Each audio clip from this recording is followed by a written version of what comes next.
Nós vamos conversar agora com o Roberto Atucci, que é fundador e CEO da casa de análise O1 Research. Roberto, bom dia, obrigado pela entrevista aqui para a CNN. Bom dia, Colombo. Muito obrigado mais uma vez.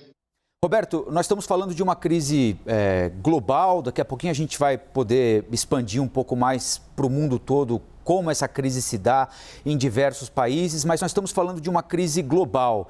Há pouco nós estávamos em Brasília falando sobre alternativas que o Congresso Nacional procura para tentar ou dar mais previsibilidade ao consumidor brasileiro ou até mesmo reduzir o preço dos combustíveis. Nós temos o que fazer aqui, do ponto de vista local, para tentar não controlar, mas tentar de alguma maneira manter sob os olhos os preços dos combustíveis num ambiente tão grande e global como esse do mercado de energia? Essa pergunta é muito interessante, Colombo, porque existe uma crise de gás na Europa. Depois eu falo um pouco o que está provocando essa crise, e 3 países que dependem, quer dizer, que não têm fontes alternativas de energia ou fontes renováveis, já anunciaram subsídios para o consumidor, foram a Itália, a Grécia e a Espanha. A França, quer dizer, como a gente sabe, ela tem bastante energia nuclear, então não é o caso. Mas eu acho que nesse tipo de situação, quer dizer, o que eu acho que é a melhor solução sempre? É você manter os mecanismos de mercado, que aí você, enfim, mantém as empresas investindo e tudo mais, e o subsídio que for dado para o consumidor, ele sai do orçamento de forma transparente, né? É isso que vários governos, o governo Draghi na Europa, anunciou que vai fazer. Mas essa crise em particular na Europa, enfim, a crise é global na Europa, quer dizer, resultado de uma série de fatores. Agora está começando a ficar frio, então, primeiro, a demanda de gás está começando a subir, os estoques estavam um pouco baixos porque usaram bastante ano passado. Um outro problema que aconteceu foi com a energia renovável, quer dizer, energia de geração intermitente é isso, né? Nem sempre chove, venta ou faz sol quando a gente quer. Então aconteceu esse problema. Tem ainda uma outra explicação, que é aí um eixo geopolítico também. Tem um novo gasoduto chamado Nord Stream 2. Os americanos fizeram tudo para impedir que ele fosse terminado, mas ele terminou, quer dizer, foi algo negociado entre a Angela Merkel e o Vladimir Putin. Ele está entrando em operação agora.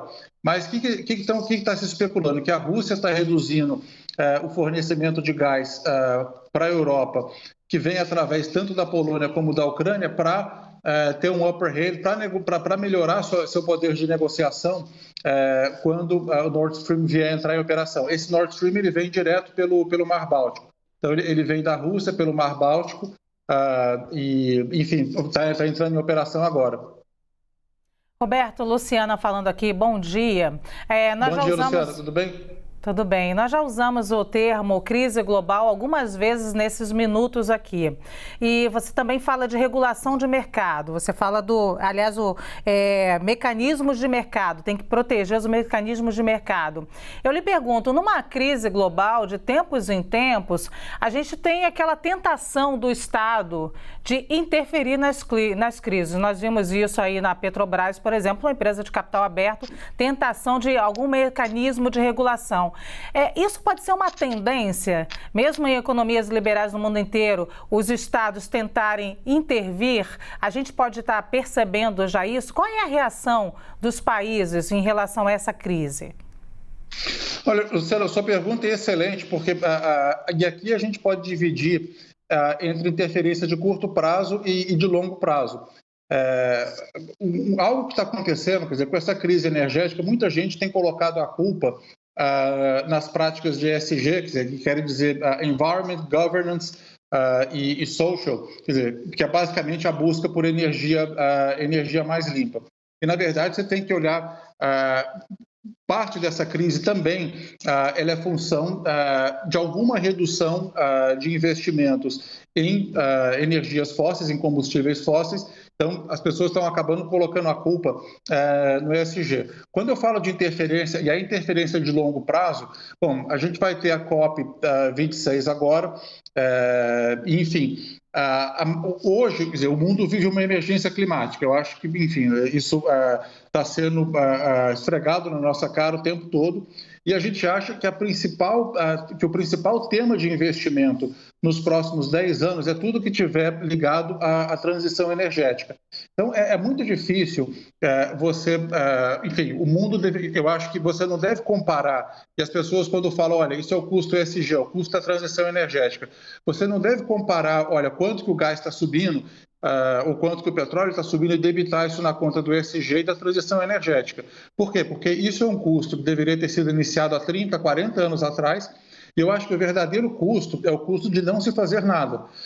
Porque é uma equação muito mais complexa, a gente tem que levar em consideração o seguinte, olha, em relação a um ano atrás, o preço das commodities agrícolas subiu 30%. Isso aí também é efeito das mudanças climáticas. O que você pode ter de crise migratória, redução de área plantada, num cenário mais adverso de crise climática, pode fazer, a crise migratória na Síria parecer uma brincadeira. Pode acontecer coisa muito pior. Então, a equação é muito mais complexa.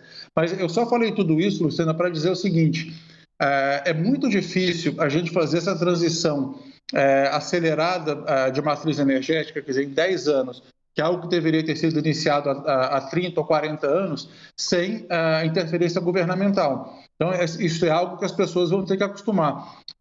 Por exemplo, o plano, esse grande plano de infraestrutura do Biden, na verdade tem dois, tem o de infraestrutura e tem o outro de 3 trilhões, que é o de capital humano, e muito disso, quer dizer, tem a ver com clima, que é, enfim, conectividade, ter energia para as pessoas, tudo isso.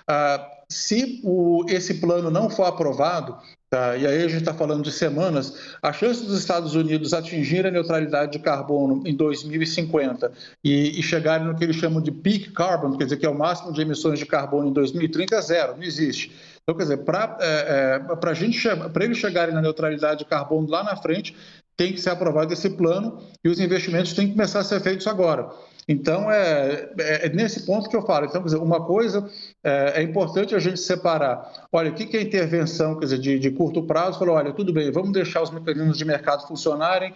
E no caso da Petrobras, quer dizer, é muito simples, né? É a paridade internacional de preços que está no estatuto, que se os diretores não cumprirem, eles podem ter problemas sérios depois de tudo que a gente viu acontecendo. Mas outra, quer dizer, é algo que, sem uma ação conjunta, quer dizer, entre governos e empresas, é muito difícil o mundo conseguir fazer essa transição energética e evitar a catástrofe climática. E eu acho que assim, e tem motivo para a gente ser otimista, porque o que foi feito durante a pandemia, eu acho que pode ser replicado. Uma coisa que a gente chama de Covid speed, quer dizer, velocidade de Covid. Há 2 anos atrás, quando surgiu a pandemia, acho que a gente ouvia falar, olha, esquece, não vai ter vacina nunca. Quer dizer, uma vacina, qualquer outra vacina, levou-se entre 5 e 10 anos. E aí, quer dizer, você teve muita cooperação, tudo isso. Bom, e a história a gente já sabe. As vacinas, quer dizer, surgiram e aí está praticamente todo mundo vacinado na maior parte dos países. Então, eu acho que algo muito parecido vai ter que ser adotado no clima, na transição energética. E aí, sem a participação dos governos, é complicado, né? Roberto, a Priscila Asbeck quer fazer uma pergunta para você também. Priscila. Oi, Priscila, tudo bem? Tudo bom? Obrigada pela entrevista. Queria te perguntar sobre a questão da inflação, né? Então, com essa inflação global, crise de energia lá fora, os analistas já começam a falar que o Brasil também está importando inflação. A gente tem já a inflação pressionada por fatores internos, vem essa inflação global e agrava ainda mais a situação. Quais são os impactos que a gente vai sentir aqui no nosso mercado e ainda mais com essa situação aí das commodities explodindo? Não, excelente pergunta, Priscila, pelo seguinte, na verdade isso já tinha começado a acontecer, quer dizer, quando a gente faz a retrospectiva do ano passado, os bancos centrais de países emergentes começaram a subir os juros bem antes dos países desenvolvidos. Por quê? Porque as commodities são muito, principalmente commodities agrícolas, né? Então, se o país é mais pobre, alimento pesa mais no CPI das pessoas, na inflação das pessoas. Então, por essa inflação importada, quer dizer, o Brasil começou a subir juros mais cedo, quer dizer, esquece se o juro não devia ter sido colocado em 2% lá atrás. Mas é por isso que é isso que se chama de inflação importada, porque independente do Brasil ser grande produtor de soja, de cana-de-açúcar, de laranja e tudo mais, esses produtos todos têm cotação internacional, né? Então, de novo, como eu falei, se você olhar as commodities agrícolas, subiram 30% em relação ao ano passado.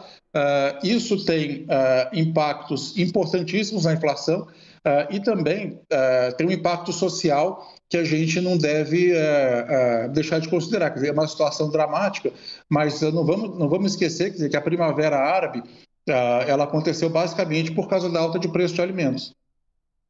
Nós conversamos com o Roberto Atuque Júnior, que é fundador e CEO da casa de análise On Research. Muito obrigada, Roberto. Obrigado, Luciana. Obrigado, Colombo.